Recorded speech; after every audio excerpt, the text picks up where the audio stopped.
língua seja presa, a boca é livre.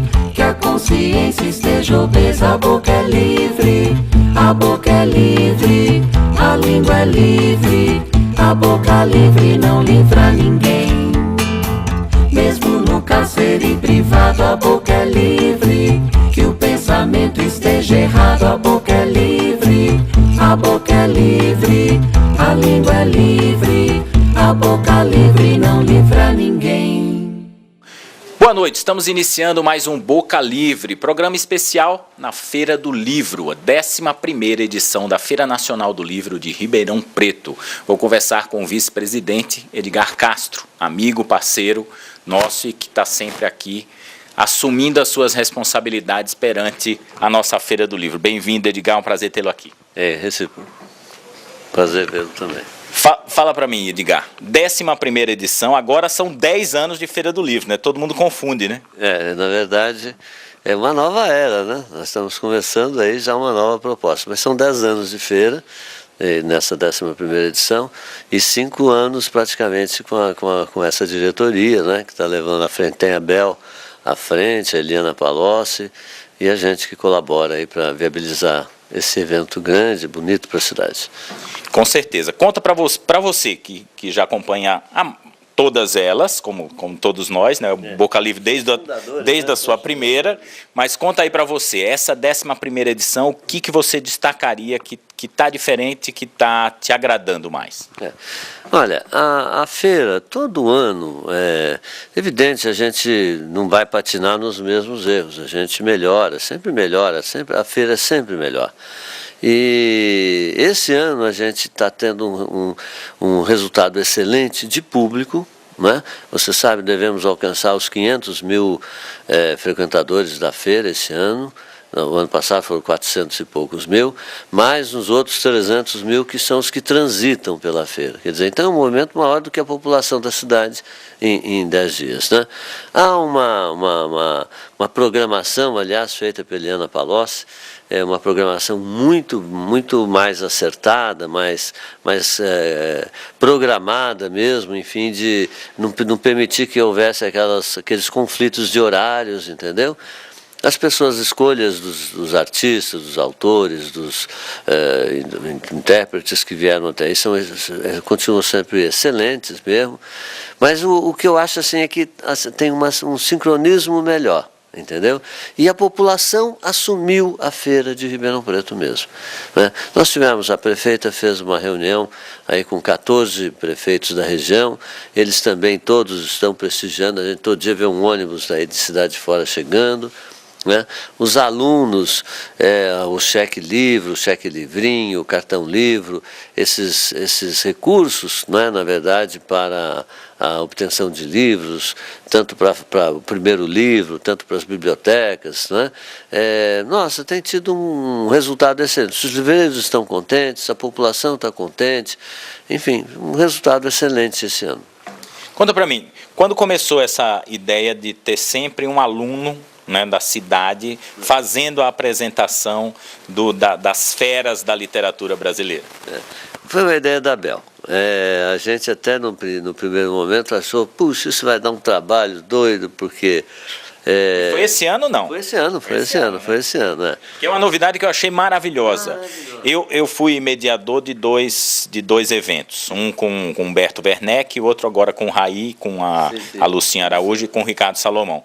Em ambos, né, os meninos, você via que aquilo ia ficar como uma marca na vida deles, de estar próximo de pessoas que ele estuda, né, porque não é só apresentar, eles começam a ler um pouco sobre a pessoa e chega lá e fala...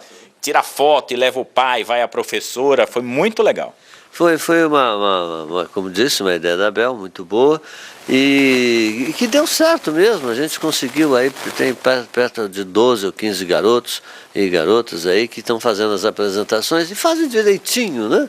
É uma coisa assim, são escolhidos, evidente, mas fazem muito bem, e foi um ponto alto aí nos eventos. Né? Eu achei muito bacana. Bom, esse ano temos a Grécia. Fala um pouco dos homenageados desse ano. Nós temos o país, a Grécia, o estado de Santa Catarina, a autora infanto-juvenil, a Luciana Savaget, o Salamargo, autor homenageado, o nosso autor local, o Saulo Gomes, e acho que são esses todos, né, os homenageados. E o patrono nosso, Maurílio Biagi, né, que nós temos tido muita sorte com os patronos, né?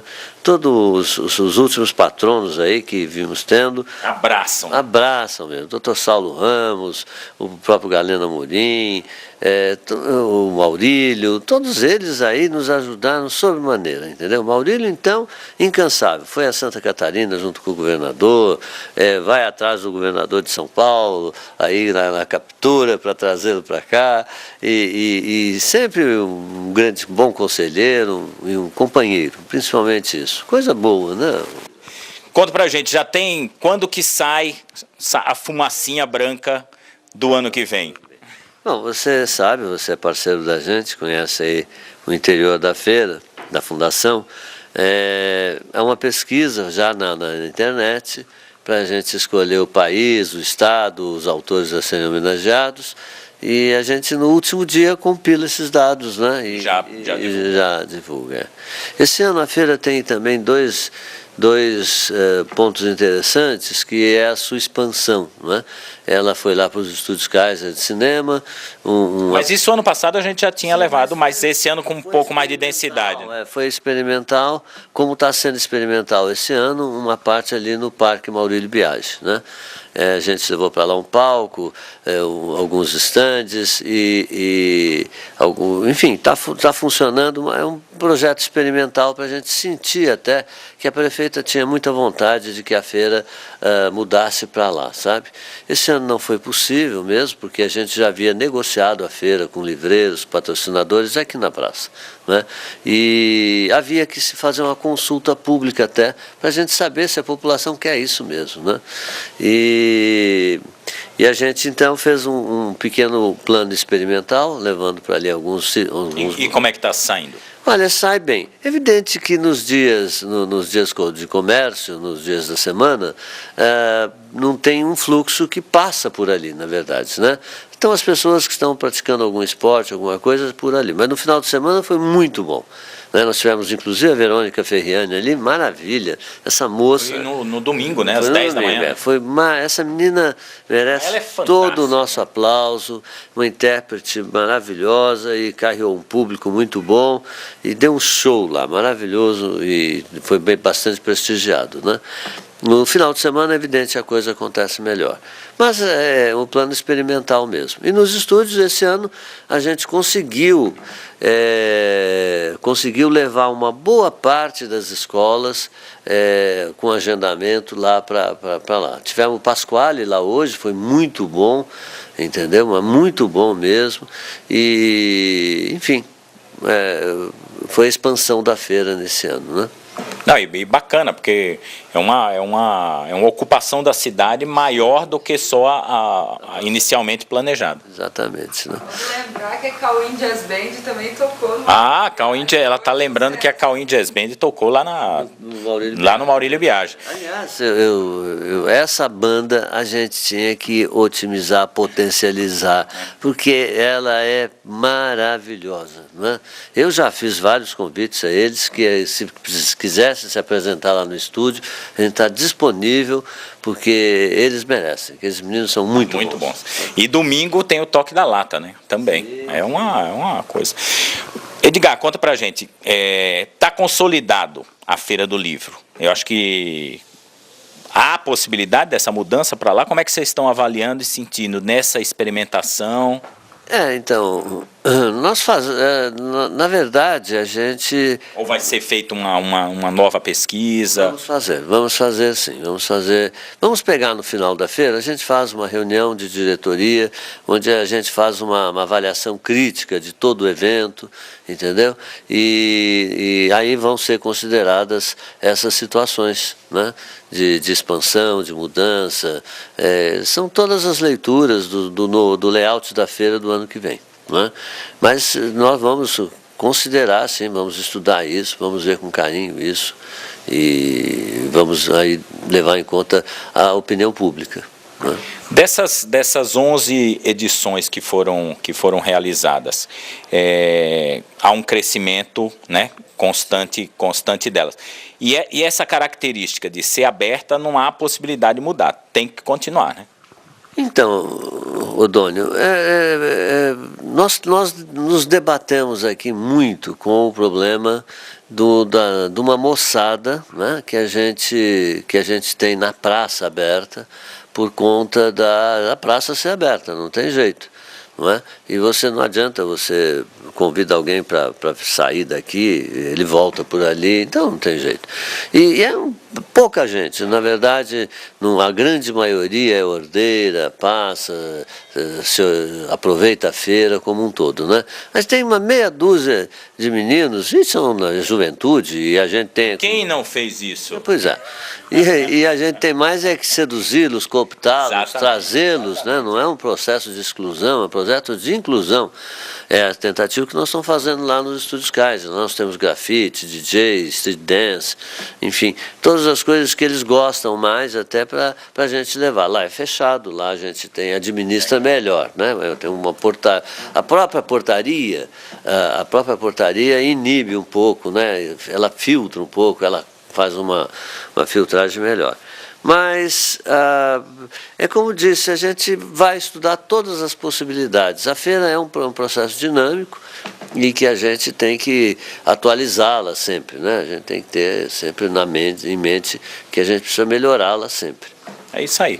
Conversei com Edgar Castro, vice-presidente da Feira do Livro, na sua 11ª edição, a Feira Nacional do Livro de Ribeirão Preto. Edgar, prazer estar com você aqui. Nossa, uma grande alegria, estava com saudade de você, que a gente não se vê faz tempo, e de participar aqui do Boca Livre, que é um programa que prestigia a Fundação Feira do Livro, a Feira do Livro, e está sempre presente, está sempre aí trazendo coisas up-to-date, e enfim, muito obrigado. Boca Livre está apenas começando, fique conosco, tem uma série de blocos interessantes sobre gente que participou aqui da nossa Feira do Livro. Voltamos já. A Boca Livre não livra ninguém.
Ligou, chegou. Disque Chopp Colorado, 3941-4949. Tem muita gente talentosa nesse mundo. Aí a gente pensou, por que não espalhar essa arte? Fosse ela pequena ou gigante, barulhenta ou silenciosa. Aumentou a responsabilidade, sim. Mas a gente gosta de um desafio. E você aí, tá gostando? Nós somos a Petrobras e o incentivo à cultura é mais um exemplo de que tudo que a gente faz com responsabilidade social e ambiental. A Boca Livre não livra ninguém. Voltamos com o Boca Livre gravando na 11ª edição da Feira do Livro, no mezanino do nosso Pinguim, gravando aqui. Aliás, lembrando que esse espaço pode ser alugado pela sua empresa. Então, entre em contato aqui com o Pinguim do Centro e faça uma bela festa aqui no nosso mezanino. Eu tive o privilégio de participar de uma mesa de debate sobre responsabilidade social, na qual participaram Raí, o Ricardo Salomão e a nossa querida Lucinha Araújo, que veio aqui para, depois de passar em outros programas, numa coisa agitada, vai lançar livro, mas... Adorando a cidade de vocês. Então você vai ter que voltar. Com certeza, vou voltar para passear, lógico. Conta pra gente, você é presidente hoje da Fundação Viva Cazuza, que faz um trabalho com crianças portadoras de HIV. Conta um pouco aí a história da entidade e depois a gente bate mais um pouco de papo a respeito desse tema. Bom, isso nasceu de uma necessidade de eu fazer alguma coisa depois que meu filho morreu, porque não foi uma brincadeira, né? Foi uma coisa muito triste, perder uma pessoa, meu filho único, em pleno uso de beleza, juventude, famoso, então foi uma coisa muito dura para mim. E aí eu fiquei na dúvida se eu ia psiquiatra, se eu morria ou se eu trabalhava. E graças a Deus eu resolvi trabalhar, porque o trabalho não tem nada melhor para o ser humano, né? Eu acho que o trabalho é o que dignifica o ser humano. O ser humano que não trabalha não consegue nem amar. Então foi partindo para isso que eu fundei a Sociedade Viva Cazuza, que agora esse ano completa 21 anos. E é motivo de um livro que você veio lançar aqui. Exatamente, o meu motivo da vinda aqui a Ribeirão é para lançar esse livro, chama-se O Tempo Não Para, Viva Cazuza, e são histórias interessantes que eu vivi nesses 21 anos lá, histórias de vida das crianças, entremeadas de coisas do Cazuza também, que eu fui me lembrando, e agora quem quiser que conte outra, porque eu já lancei 3 livros, já está tudo dito, fico dito pelo não dito, quem quiser lançar alguma coisa, porque o olhar de mãe é sempre comprometedor, né? Então, eu gostaria até que alguém fizesse algum livro sobre o Cazuza. Agora o Nilo Romero, que foi diretor da banda dele, está fazendo um livro sobre ele. Interessante. E a entidade, conta como é que ela tem funcionado ao longo desses 21 anos. Bom, é uma coisa, eu falo só de números pequenos, porque como é uma doença muito cara e é muita responsabilidade para mim, e eu sou muito centralizadora de poder, eu comecei achando que abria uma em cada estado do Brasil. Mas depois que eu vi que o negócio não era assim, né? Que a gente tinha mais deveres do que direitos e eu não estou conseguindo segurar tanto dever para pouco direito. Então eu resolvi ficar só no Rio de Janeiro e fazer uma coisa bem feita do que ficar me expandindo pelo Brasil todo, inclusive porque eu não tenho idade de começar mais nada, tenho idade de acabar, quero acabar bem e uma coisa que eu comecei me dá muito orgulho. E então, lá moram 25 crianças abrigadas em regime de internato, todas portadoras do vírus HIV e carentes socioeconômicas, filhos de população de rua, de drogados, de pacientes psiquiátricos, enfim. Quem não tem acolhimento em qualquer lugar normal. Né? Porque é uma coisa muito difícil. Inclusive, essa doença é uma doença muito cara, né? Então, me custa muito dinheiro sustentar cada criança e eu quero fazer a coisa direita. Porque tirar da rua e jogar numa casa não é isso que eu quero. Elas lá, cada uma tem sua individualidade, elas não são um número para mim, elas são uma criança, eu sei como é que estão na escola. É como se eu tivesse uma casa com 25 filhos. Eu tenho certeza disso. 25 filhos que dão um trabalho danado. Né? Nossa, e os jovens estão me dando muito trabalho. Os pequenininhos dão um trabalho físico só, né? Mas os jovens querendo ir para a rua, sair de noite, e eu não posso deixar, né? Porque senão aquilo lá vai virar uma... Eu entendo que eles queiram, porque eu já tive 18 anos, já tive 17 anos, né? Me lembro bem como é que eu gostava de ir para a rua. Mas como lá é diferente, eu digo a eles, olha, isso aqui é uma casa de sonhos, é a Disneylandia. Agora tem uma coisa chata. Vocês não podem fazer tudo o que vocês querem, vocês têm que prestar obediência à casa, horários. Então, alguns se rebelam um pouco, mas depois eles caem na real e veem que o melhor para eles é ficar, pelo menos até os 18 anos lá. Até a hora de que eles possam ter a responsabilidade por eles. Com as suas próprias pernas, né? Fazer uso do estudo que tiveram lá e tudo, eu espero que todos... E aí eu fico vigiando de longe para ver se eles conseguem chegar onde eu quero que cheguem. Qual é o tipo de atividade? Eles entram normalmente em média com quantos anos e os que têm saído em que condição, Lucinha? Olha, eu quando abri a casa, eu ia pegar crianças de 0 a 5 anos. Mas imagina, se eu com 5 anos vou pegar a criança e botar na rua. Claro que nunca fiz isso. E aí eu fui mudando, todo dia eu mudo. Que aquela é uma casa mutável, cada dia a gente aprende uma coisa, cada dia a gente muda. Então, hoje, por exemplo, eu tenho uma criança de 1 mês e meio e tem um menino que vai fazer 18 anos, que chegou lá com essa idade. Então, já passaram por lá 75 crianças, hoje moram lá 25, alguns foram adotados, outros foram reintegrados às suas famílias. E a minha profissão ali é fazer com que eles sejam felizes à custa de qualquer coisa.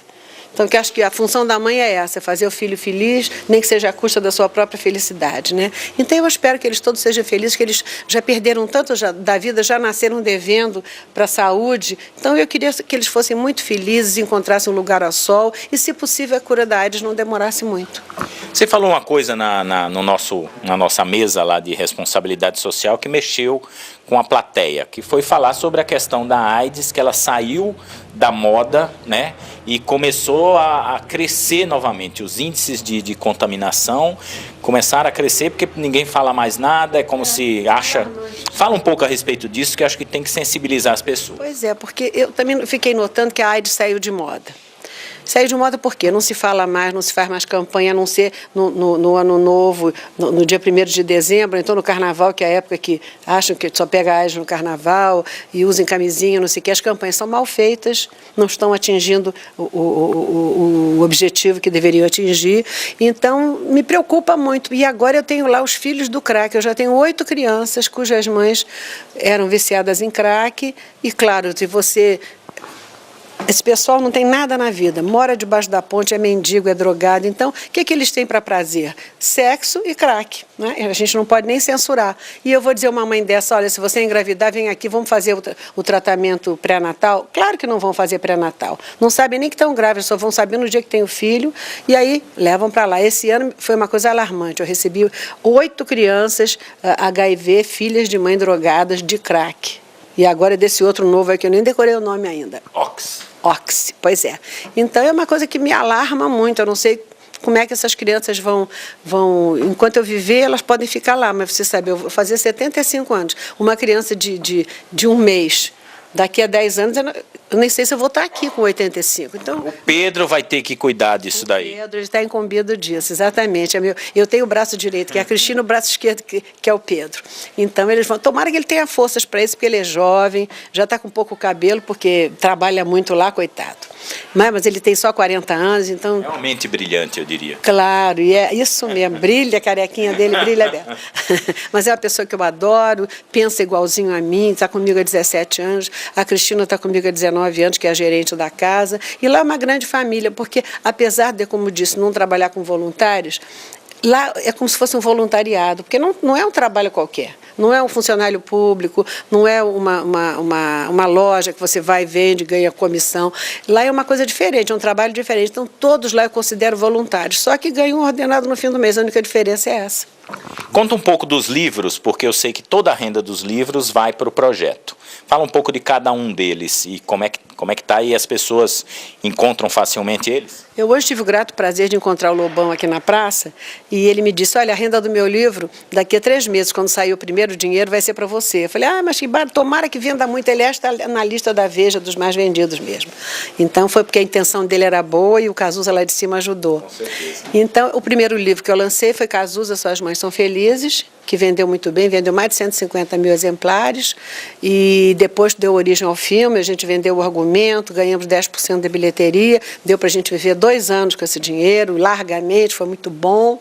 O segundo foi das letras do Cazuza, e com referências tipo assim, quantas vezes foi gravada com o nome Beija-Flor? 21, então eu mais ou menos fiz esse levantamento, e com entrevistas dos parceiros principais, tem coisas muito bonitinhas no livro, umas letras inéditas muito boas, e esse vendeu bastante, mas não tanto que desse assim, um lucro tão bom quanto o primeiro. E esse terceiro chama-se O Tempo Não Para, Viva Cazuza, que eu vim aqui a Ribeirão para lançar, e espero que venda muito também, que é a história desses 20 anos sem Cazuza lá na Sociedade Viva Cazuza.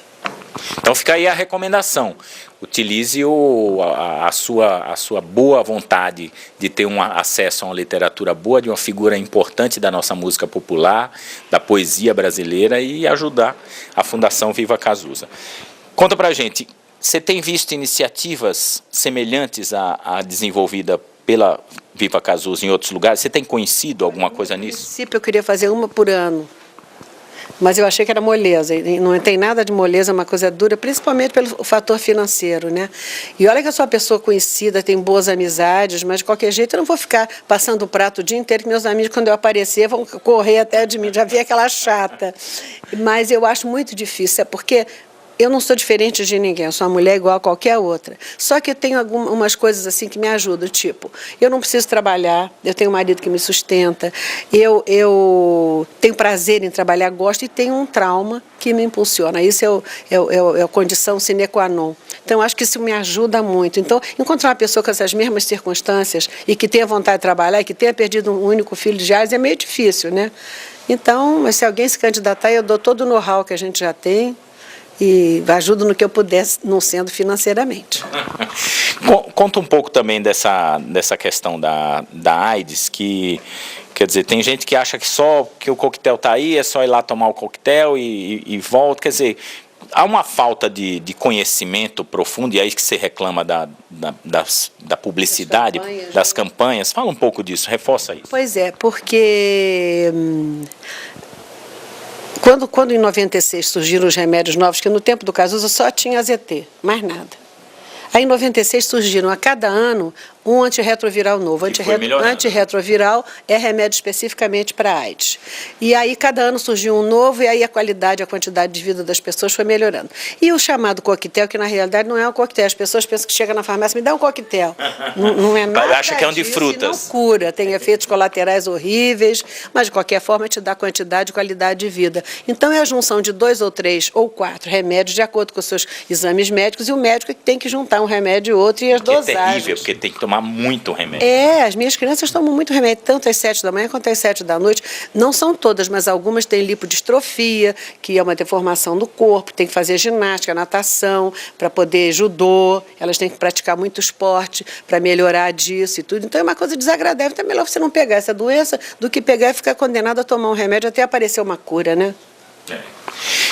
Lucinha, na hora que você deu o depoimento ali naquele espaço, uma série de pessoas já começaram a falar, não, eu vou ajudar. O que acontece no Rio de Janeiro que não há esse apoio, tendo os mesmos mecanismos de lei de incentivo? O que você avalia? Por que isso não ocorre no Rio? É igual aqui, eles prometem. Lá também é muita promessa. É a mesma coisa. Vamos ver a concretização das promessas, né? Eu estou te falando... O empresário brasileiro, ele não tem aquele lastro, por exemplo, que o empresário americano tem. O Cazuza se tratou em Boston, porque naquela época ninguém conhecia essa doença aqui no Brasil. E eu me lembro que cada andar do prédio onde ele estava... Tinha um patrono, né? Um patrono, ele ficou no Pratt 6. Então, era o sexto andar tinha sido o tal do Pratt, que tinha doado. O outro andar era o fulano Beltrano. Então, o americano tem essa cultura de ajuda, de filantropia, que o brasileiro não tem. Porque também por vários motivos, inclusive porque às vezes o dinheiro é desviado. Também tem isso, a gente não sabe, né? Não vou culpar o brasileiro de não ser solidário. O brasileiro é até um povo muito solidário, mas não tem essa cultura. Lá o americano doa por doar, não quer aparecer, não quer que diga o nome dele, o máximo é uma homenagem. Então, vamos ver se a gente consegue... Vamos ver se eu ainda tenho tempo de mudar, né? Mudar essa cultura. Com toda certeza. O governo, como é que ele tem atuado nessa área? Com você ele tem algum tipo de ajuda? Olha, eu no começo, no governo Fernando Henrique, eu tive muita ajuda de emendas parlamentares de deputados amigos meus, que pessoalmente queriam me ajudar e faziam as emendas, mas eu fazia os projetos, mandava para lá, era aprovado, ou tinha alguma coisa a mexer, a gente mexia, tá? Enfim, recebia o dinheiro, e era muito bem-vindo, e eu depois prestava contas. A prestação de contas é uma coisa que eu tive que contratar uma pessoa só para fazer prestação de contas. É uma coisa maluca, eu não sei como é que as pessoas roubam. Porque é difícil roubar, é difícil. Precisa ser bom para roubar. Se você fizer um cheque de R$10, você tem que tirar xerox, o carimbo, eu assino, é uma coisa louca. Mas, de qualquer forma, como eu não roubo, para mim é fácil. E aí, quando chegou o governo Lula, eu consegui receber uma emenda, porque eu fui lá falar com Humberto Costa, o primeiro-ministro da Saúde do Lula, e fiquei muito amiga do Temporão, mas sabe o que aconteceu? As políticas de ajuda social mudaram no governo Lula. Eles não têm, mas eles não estão mais aceitando emenda parlamentar.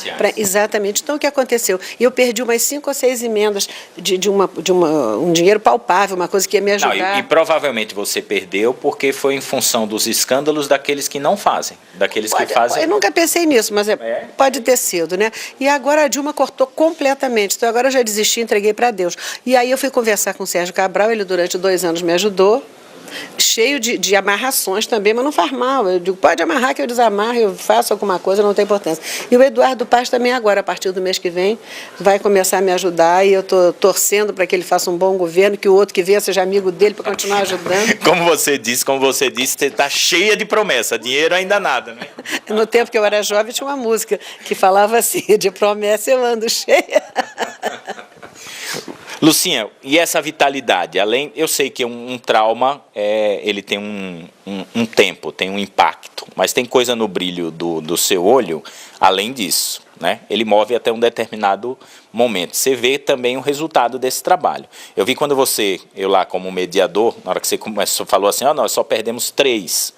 Teve gente que saiu daqui, se formou e hoje está estudando, está tendo uma vida normal. Isso também é um alimentador. É uma vitória, uma coisa que me dá muita honra de ter proporcionado, nem que fosse um só se formar, para mim eu já estava satisfeita, né?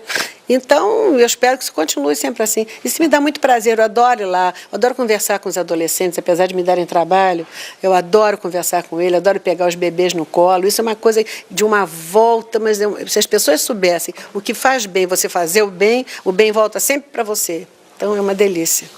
Conta um pouco, como é a estrutura lá da entidade? Como é que ela funciona no dia a dia? Eu ocupo uma casa que foi me cedida pelo prefeito César Maia. Eu já estou lá há 20 anos. Foi sessão de uso. Ele de 10 em 10 anos é renovada a sessão de uso. E eu fiz obras, eu fiz construir coisas, eu fiz uma parte administrativa que não tinha. De um lado moram as crianças, de outro lado é a parte administrativa. Mas é que eu tenho tantos empregados quanto as crianças. 25 crianças, 25 empregados. É inacreditável. Porque eles trabalham em turnos, que senão ninguém aguenta. A casa não fecha, então tem que ser alguém lá, né? Então, o Pedro... Ainda mais adolescente. Claro. E imagina, tem que trancar o portão para não fugirem. Não, eles estão bonzinhos, eles não fazem isso, não. Eles têm medo de mim, depois dou uma bronca lá. Eu sou meio avó, meio mãe, assim. Mas funciona assim. Como é que é? Qual é o nível desses profissionais que você tem? Eu tenho enfermeiras, babás, cozinheira, lavadeira, passadeira, faxineira, o homem que fica na porta e os supervisores. O Pedro, por exemplo, é o chefe da supervisão. Então, cada um tem a sua função. O Pedro cuida da farmácia e de levar as crianças a psicólogo, essas coisas todas, porque esses estão todos voluntários. Esses profissionais. Esses psicólogos, porque você atende uma vez por semana ou duas, para você é fácil. Agora, você ter a hora marcada, chega lá meio-dia, sai às 8 da noite, é difícil você exigir disso. E trabalha uma vez por mês, fim de semana. Ainda tem esse detalhe. Cada um deles trabalha uma vez por mês, fim de semana. Então, o Pedro, por exemplo, é solteiro. Tem gente casada, tem gente que tem filho adolescente, então já fica mais difícil para eles, né? Então, aquilo lá é uma estrutura para poder a casa funcionar direito. E, por exemplo, cozinheira. Às vezes faltou outro dia uma cozinheira. Eu cheguei lá, a cozinheira não tinha ido, estava um caos formado. Aí eu levei as crianças para comer numa churrascaria. Foi uma confusão danada lá, mas no final deu tudo certo. Mas para elas foi uma farra. Deve até aconselhar da cozinheira, olha, vê se você falta mais vezes. Até combinando com ela, falta semana que vem para a gente sair. A gente ir lá para a churrascaria. O que você diria para quem está, vamos dizer assim, com ideia de trabalhar nessa área? Porque eu estava ouvindo ali a gente falando com o pessoal da usina Moreno, com a Vânia, que falou assim, essa daí não é mentira, não. Ela ajuda lá o projeto do Raí, ajuda o Cine Clube Cauim, a usina Moreno, que é uma usina aqui da região, é uma coisa séria, você vai ver. Melhor não falar, não ficar prometendo, né? O telefone dela, por favor. Já está lá. Aí você estava falando a respeito disso daí, da dificuldade, né, que é de conseguir esses apoios. A captação de recursos é uma coisa muito difícil, é um nome porque você falou o seguinte, eu fiz uma série de projetos, não é falta de projeto. Claro que não, eu tenho uma pessoa só para fazer projeto, para coordenar o projeto, para prestar contas, ela vive de fazer só isso para mim, mas também já está desanimada. Outro dia ela me disse, estão cortando tanto que eu vou cortar meus pulsos. Eu digo, eu também, vamos nós duas. Porque é um horror, né? Você tem projeto aonde? Lei Rouanet, o Conselho Municipal? Por enquanto, a Secretaria Municipal de Saúde, eu estou com um projeto lá que não saiu até hoje, pretendo que saia logo, porque esse o Eduardo Paz falou pessoalmente comigo, ele não vai fazer isso comigo, né? Que ele me conhece. Então, depois ele falou, não, eu tenho medo de você, eu vou resolver. Resolve, por favor, que eu sou muito boazinha, mas não faz isso comigo, que eu vou me rasgar todo, já avisei a ele. E todos não podiam ser meus filhos, então eu tenho toda a intimidade de falar com eles e tudo, né? Mas atualmente eu tenho, assim, amigos meus que me dão uma quantia certa por mês. O resto é doação que eu não posso contar, um mês dou, outro mês não doa. Já aconteceu, por exemplo, de uma moça, o casal ir lá e me doar um Audi novo que eles tinham ganho numa rifa. Me deram de presente, eu vendi por 70 mil reais, ela não me lembra quanto foi, já há algum tempo atrás. Então, existe isso ainda tem gente muito boa. pessoal me encontrar em restaurante e dizer, olha, perdi minha filha nas vésperas histórias comoventes, nas vésperas dos 15 anos, e eu ia gastar 60 mil numa festa, eu estou te dando os 160 mil. Isso aconteceu, que as pessoas sabem que eu não estou ali de brincadeira, então confiam, sabem que eu vou usar o dinheiro do melhor jeito possível. Não, e nada melhor do que visitar a entidade, né? Eu sempre convido, gente, vá lá conhecer. Aí eu quero te ajudar, vai lá conhecer primeiro. Eu faço questão, não precisa avisar, não. Me telefone, eu estou indo, para vocês verem que tudo funciona bem lá. Isso eu tenho muito orgulho de dizer. É tudo muito bem organizado, as crianças felizes, bem de saúde de um modo geral, mas infelizmente tendo esse vírus maldito. Conta uma coisa, e você também tem visitado muito Brasília, né? Como é que tá? Depois do governo Fernando Henrique... Depois da Dilma ainda não fui nenhuma vez. Não? Mas eu tenho um maior amigo do meu marido que é ministro, não vou dizer de que pasta, mas eu falo coisas horríveis para ele. Ele diz, olha, você não vai falar isso. Eu falei, não quero nem conhecer essa Dilma, não. Por favor, não me apresenta. Também eu não vou te apresentar, não, porque eu te conheço. Você vai ser inconveniente. Eu falei, não, gente, eu tenho educação, não vou agredir a moça, ela não tem culpa, está há pouco tempo aí, eu vou esperar ela firmar lá direitinho e vou lá pedir. Baixar a poeira. Pois é, ela ainda não está firmada lá, vamos esperar um pouquinho que eu vou lá falar alguma coisa para ela fazer. Pode ser que uma mulher tenha dó. O Lula não conseguiu falar nenhuma vez. Nenhuma vez. Me diga uma 8 coisa. anos. De saúde pública, quer dizer, nessa área, no Rio, como é que está isso? Porque o Brasil é elogiado com relação à distribuição gratuita.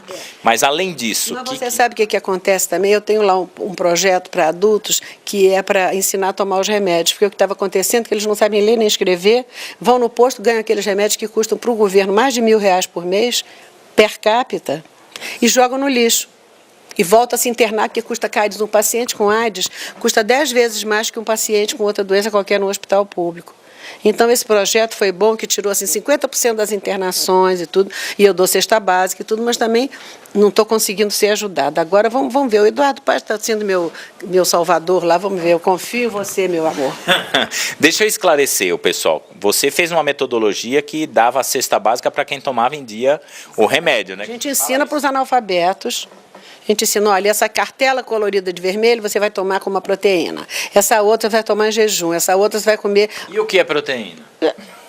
Carne, eles não comem carne, entendeu?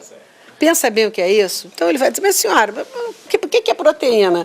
Carne, olha, eu não vejo, já ouvi falar que existe, mas nunca vi. Então eu resolvi dar cesta básica como prêmio para quem se trata e toma o remédio direitinho, e vai lá todo mês e me prova que foi se tratar, que foi atendida, me mostra o cartãozinho e ganha uma cesta básica de prêmio.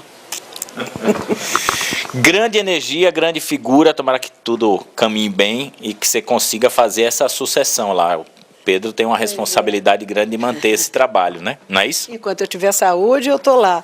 Mas aí, mesmo depois que eu morrer, vai ter muito tempo, vai ter muito tempo, hein? E puxa a perna. Vai ter ainda muito tempo, que saúde não falta. Não, saúde falta. Eu tenho 9 estentes, um marca-passo, tive câncer de mama. Pensa bem, eu sou toda variada. É que eu não tenho vergonha na cara. Mas eu sou toda variada. Querida, parabéns pelo trabalho, tá? Sucesso. E espero que a gente aqui tenha sensibilizado alguns desses empresários. Se bem que tem muita gente em Ribeirão precisando também, né? A gente tirar dinheiro daqui para levar para o Rio é só o que faltava. Não, mas às vezes tem a possibilidade de ajudar lá também, não tem problema. Eu vou adorar. Que isso daí você possa usar como exemplo e falar assim, olha, eu precisei trazer gente de Ribeirão para poder ajudar aqui. Olha que vergonha, cariocas. Não é uma boa? Isso mesmo. Tem toda a razão. Você vai saber usar bem isso. Vou, deixa comigo.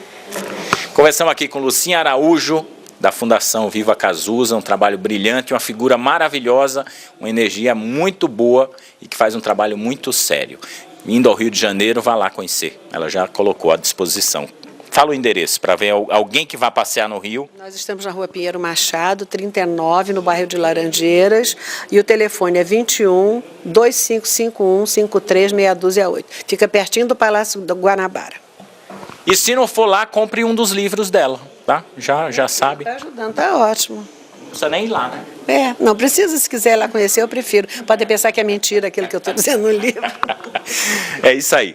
Voltamos já, é o Boca Livre na 11ª edição da Feira Nacional do Livro de Ribeirão Preto. Sempre acompanhando e trazendo para você as melhores pessoas que passaram pela feira. Voltamos já. A Boca Livre não livra ninguém.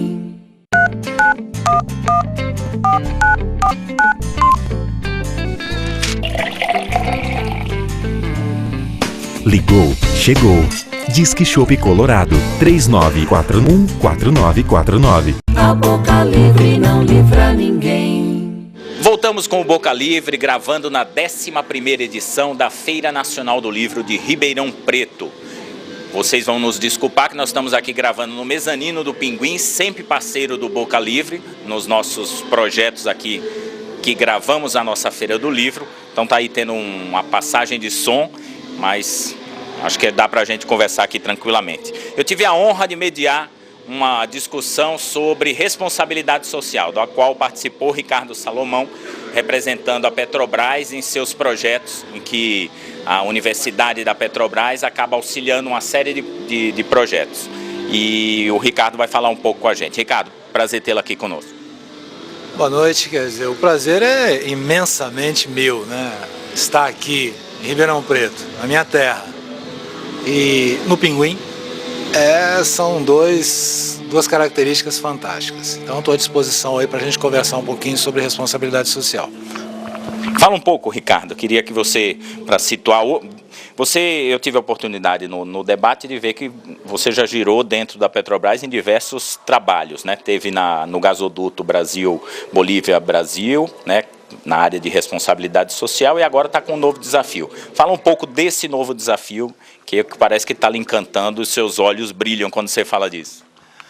Eu fui presidente da transportadora do gasoduto Brasil-Bolívia, e agora, dentro de um programa de alterações, de movimentações que a Petrobras sempre faz, eu agora sou o gerente geral da Universidade Petrobras, Universidade Corporativa.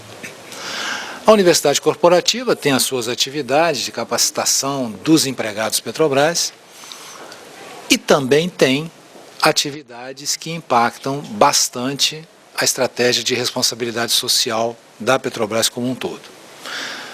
E dentro dessas estratégias nós temos alguns itens que eu poderia elencar aqui. O primeiro deles, conforme eu tive a oportunidade de falar no debate, é passar para os nossos colaboradores que é importante a gente obter resultados. É importante, muito importante, e o executivo vive de resultados. Porém, tão importante quanto isso é a forma como os resultados são obtidos.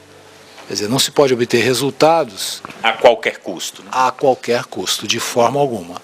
São resultados que tenham como fundamento, como base, ações socialmente responsáveis. Por exemplo, não contratar empresas que utilizem trabalho infantil. Isso é básico, E outras premissas que devem permear as decisões de um executivo que tem a responsabilidade social. Conta um pouco, a experiência também de participar de um debate desse com duas feras, né, como o Raí e a Lucinha Araújo, da Fundação Viva Cazuza, né? Conta essa experiência, que também é uma coisa importante. Na sua cidade, no Teatro Pedro II, um ex-aluno do Otoniel Mota. Rapaz, olha, foi uma emoção tripla. Por estar ali presente junto da Lucinha Araújo, essa pessoa fantástica, né? O Raí, que é um mito, uma pessoa que teve uma importância bastante grande no futebol, e agora com esse projeto social da Fundação Gol de Letra, e por estar em Ribeirão Preto, a minha cidade, no Teatro Pedro II, que é um local, um ponto, né, um point aqui de Ribeirão Preto. A única coisa ali que estava assim um pouco desconfortável é que eu sou comercialino, viu? E eu estava com o Raí ali no Botafoguense. Então, um bafudo aqui. Né? Um bafudo aqui. Nunca deixei de torcer pelo comercial. Mas foi uma experiência assim muito marcante, não só por estar com eles, mas pelo conteúdo. O conteúdo, as ideias que surgiram, os debates, a participação da plateia, as reclamações, os encaminhamentos de soluções, quer dizer, foi um debate muito gostoso. Hoje a tua sede é aonde, Ricardo? É no Rio de Janeiro, a sede é no Rio de Janeiro. No Rio de Janeiro. Fala um pouco dessas atividades que a Universidade Corporativa da Petrobras desenvolve. Em qual região do país, ou é bem disseminado, tem uma maior preponderância? É o Rio de Janeiro? Não, depende da atividade, né? Então nós temos basicamente 3 atividades na Universidade Corporativa. A primeira é a atividade de capacitação mesmo, a docência que a gente chama. Isso se realiza no Rio de Janeiro, em Salvador e em Curitiba. São os 3 campi que nós temos. Dependendo da área, nós deslocamos mais para um ou mais para outro. A outra atividade importante é a atividade de coordenação. Os profissionais da universidade coordenam eventos corporativos de disseminação do conhecimento. E na coordenação ocorre uma coisa muito relevante, que é a passagem da cultura e dos valores da empresa para os seus colaboradores. E a terceira é o fato de que nós temos na Universidade Corporativa alguns dos melhores profissionais especialistas em determinadas áreas. Então, quando tem algum problema em alguma área de negócio, esses profissionais são chamados para resolver esses problemas. Ao resolver esses problemas, eles interagem com as pessoas que estão no local e dessa interação surge mais passagem de conhecimento e dessa interação eles absorvem problemas novos, se reciclam e trazem isso de volta para a universidade para disseminar esse novo conhecimento adquirido. Conta um pouco também, até um determinado momento, quando se lançou a questão da descoberta no pré-sal, a imprensa cobriu e se falou muito, né? Como é que está esse... Nós tivemos alguns avanços aí recentes na história, né, do petróleo no Brasil e, por consequência, da Petrobras. Uma autossuficiência do país na produção de petróleo. E agora a descoberta de uma nova fonte, que é o pré-sal. Como é que está isso? Quais são as notícias mais recentes dessa questão? Olha, o pré-sal, ele vem sendo aí bastante debatido na mídia, as reservas são grandes, a Petrobras vem divulgando todas as vezes que encontra aí campos com potencial, mas tem um aspecto no pré-sal que ele é muito relevante e ele é pouco debatido, que é todo o entorno do pré-sal. Quer dizer, não é só descobrir o óleo, não é só produzir o óleo, existe toda uma demanda de logística para esse óleo, como é que faz para separar, como é que faz para armazenar, como é que faz para transportar, depois para refinar e comercializar os derivados. Quer dizer, à medida que você incorpora essas reservas que vêm sendo divulgadas, imediatamente você está incorporando mais atividades como essas que eu mencionei. Isso significa uma grande geração de empregos, diretos e indiretos. Quer dizer, o pré-sal é realmente uma rota de riqueza entendida como empregos, geração de renda para o país como um todo. Você também destacava uma questão importante, né? Quando as pessoas, né, no geral, quando as pessoas falam na formação, dá um destaque muito grande para a universidade. E você destacava que, por exemplo, uma grande empresa como a Petrobras, 70% dos seus funcionários são de nível técnico, né? Qual a importância disso e o que a universidade corporativa tem feito para disseminar essa possibilidade de formação? Eu vou citar 2 movimentos nossos, né? Um primeiro movimento é que nós criamos dentro da Universidade Corporativa da Petrobras a escola técnica, voltada exclusivamente para a capacitação dos profissionais de nível técnico, em todas as áreas. As áreas tecnológicas, técnicos de instrumentação, técnicos de projeto, técnico em eletrônica, enfim, todas as áreas tecnológicas. E também nas áreas mais administrativas, técnico de administração, técnico de contabilidade. Então esse é um primeiro movimento, criação da escola técnica. O segundo movimento é fomentar nas escolas técnicas, no último ano do ensino fundamental e nas escolas de nível médio, o interesse pela carreira de técnico. Muitas vezes os técnicos concluem uma escola técnica e, ao invés de seguir a carreira de técnico, eles preferem buscar uma profissão de nível superior. Nós estamos mostrando, através de uma palestra muito agradável, muito interessante, para os jovens, que existe uma carreira de técnico que pode dar a eles uma profissão gratificante, sob o ponto de vista pessoal e sob o ponto de vista econômico-financeiro. Isso é um trabalho que a Universidade Corporativa também desenvolve, essa disseminação da cultura e da formação no nível técnico. Exatamente. E também nós estamos promovendo eventos que possibilitem a capacitação dos professores que atuam nas escolas técnicas.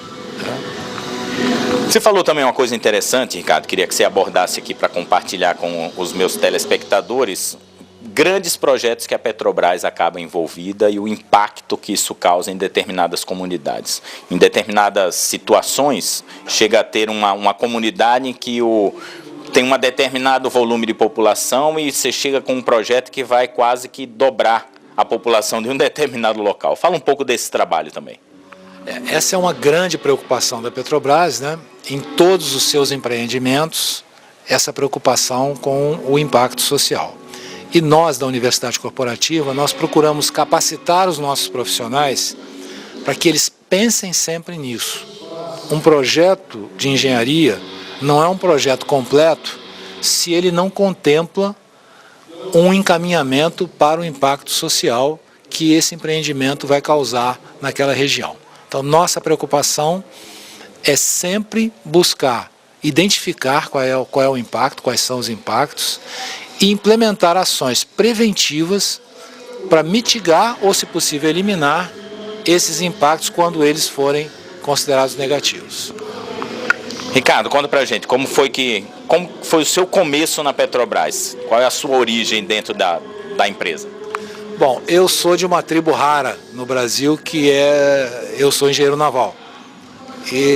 Então saí de Ribeirão Preto e me tornei engenheiro naval formado pelo UFRJ. E a Petrobras, em 1976, criou pela primeira vez o curso de engenheiro de construção naval. Pela primeira vez a Petrobras admitiu pessoas para o cargo de engenheiro naval. E eu fiz o concurso e fui um dos 8 que entraram. Então comecei na operação e na manutenção de navios. Passei um bom tempo em operação e manutenção de navios no Brasil e no exterior e depois comecei a rodar pela empresa. Passei pela área financeira, pela área de contratação, pelas áreas de suporte, informática, etc. Fui gerente de novos negócios da Transpetro, que é uma subsidiária da Petrobras, e depois gerente de novos negócios na parte corporativa da empresa. E depois passei para a função de presidente da TBG e presidente também da Transportadora Associada de Gás, da onde eu saí para a Universidade Corporativa. Só uma curiosidade que eu acho que muita gente tem, né?